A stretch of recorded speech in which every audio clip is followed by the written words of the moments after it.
Can you explain to us your process? Suppose you want to launch an investigation or take one of the leaders, who has committed war crimes or genocide, to justice. Yeah. How the process, works out. That's a very important question, because according to the system of this treaty, the national jurisdiction of the courts, the national criminal courts, they have the primacy. They have the first role to examine. And if a state is willing and able to do so, we have no role, because we are only a reserve institution, an institution of last resort, which comes into the picture if states which should do the job are unable or unwilling to do the job. With regard to the 3 African countries that I have mentioned, Democratic Republic of Congo, Uganda, and Central African Republic, they said basically our courts and our judicial system is so weak and the crimes are so big that you should help us to investigate and to prosecute these crimes. So they allowed the prosecutor of our court to make investigations in these countries, and the prosecutor then submitted warrants of arrest against key people. The chambers have to examine these warrants of arrest, and they issue a warrant of arrest, and then comes a crucial question: will this warrant of arrest be executed? And we now have 5 warrants of arrest which were executed by states. The court has no authority itself to execute a warrant of arrest, but the states are those who have to help us in this respect. And various states have helped us, so we have 5 people in our custody currently, and there are 3 trials ongoing against warlords in Africa. That's the procedure. I should like to mention also that the rights of the accused and the principle of fair process is very prominent and very important in this treaty. But the judicial systems, in those countries are different. And how do you work it out so that it works together or conform, to the international judicial systems that the International Criminal Court is pursuing? Our hope is that national courts are able themselves to do the job. So we support all efforts and we support all development programs which strengthen the judicial system of the states. We do not want to have the crimes of the whole world in our chambers. We do not want this. Only when there is no other way, then we come in. So the responsibility is with the states to build up, to strengthen, to maintain a proper criminal system which is able to deal with the crimes committed on its own soil. And the best thing for me as a judge of the International Criminal Court would be, and this may sound funny, if we had no work. Because if we had no work, the message would be that all the judicial systems of the world... They can look after themselves. Yeah, they can look after themselves. How long normally does it take for cases that have been passed on to the International Criminal Court to work out the deliberation process and final ruling? Say you touch again on a very important point. Because you don't want the case to be dragged on like decades. Exactly. So that the people, by the time when the ruling comes out, people they just are old. Who's this guy? Yes, exactly. Or justice delayed, justice denied. I'm aware of this word, and this word is dear to my heart. justice delayed is justice denied. That's a very good saying. At the same time, these procedures are enormously complex. Imagine that you have to look for the evidence in countries that are 5,000 kilometers away from The Hague, and you have to bring the evidence to The Hague. At the same time, the Yugoslavia Tribunal, for example, they have developed practice in which the average of trials from the first submission to the last appeal is about 5 to 6 years. Yeah? And we want to do better. But at the same time, it's very difficult because all these leaders, they have money. They can recruit the best possible defense lawyers of the world, and these defense teams, they are making the life difficult for the prosecutor, and they have no interest in a speedy and efficient trial. Yes, they want to exhaust all the possibilities. And we have some other difficulties. For example, in our court, also the victims are allowed to participate. The victims, that's a revolutionary novelty. And the victims are represented by counsel. They can make submissions. They can explain their sufferings. This takes time, of course. Anyway, I repeat what I said before.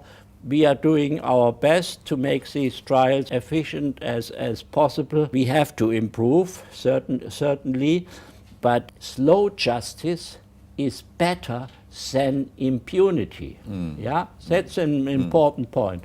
Slow justice. The mills of justice in many countries are going quite slowly. Yeah, so it's not only a phenomenon of only in dictatorships you have trials which last only a week or 2 days. In democratic countries, courts are working with their own pace, and we are doing our best, and I hope that we can make a contribution through fair trials to justice. What is the process to pick up, or select the judges to sit in the International Criminal Court? That's an important question. I hope that we may have one. Do you have a fair body of judges that represent the different nationalities or countries? Yes, we have 18 judges out of all the 5 regions of the world. Asia, we have from Asia the president of the court, who is from South Korea, President Song. We have a Japanese judge, Judge Osaki. We have 5 African judges. We have 4 Latin American judges. We have some European judges. We have Eastern European judges. How do you become a judge? I want to explain this also for all the judges. Is the process transparent? The process is very transparent because a state cannot just nominate a judge. So Germany cannot say, I want Dr. Kaul to be a judge. So a state can only nominate a candidate, and then there are elections, and the electorate are the states parties. The states parties, the ambassadors of the states parties in New York. And you have to get 2/3 of the votes of all states parties. It's a fair competition. And this election system has to ensure that the international judges enjoy the visible support of the international community, that they enjoy the visible confidence and trust of the international community.